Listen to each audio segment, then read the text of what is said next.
কিয়ামতের ময়দানের কঠিন হালাত,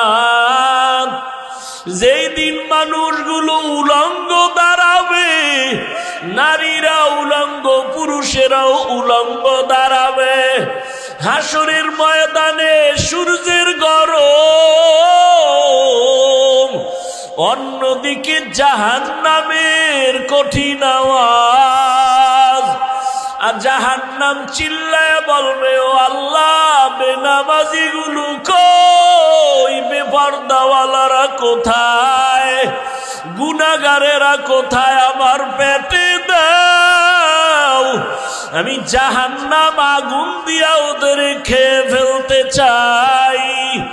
ও আয়েশা, ওই হাসরের ময়দানে আমার আল্লাহ রাগান্বিত হয়ে যাবেন।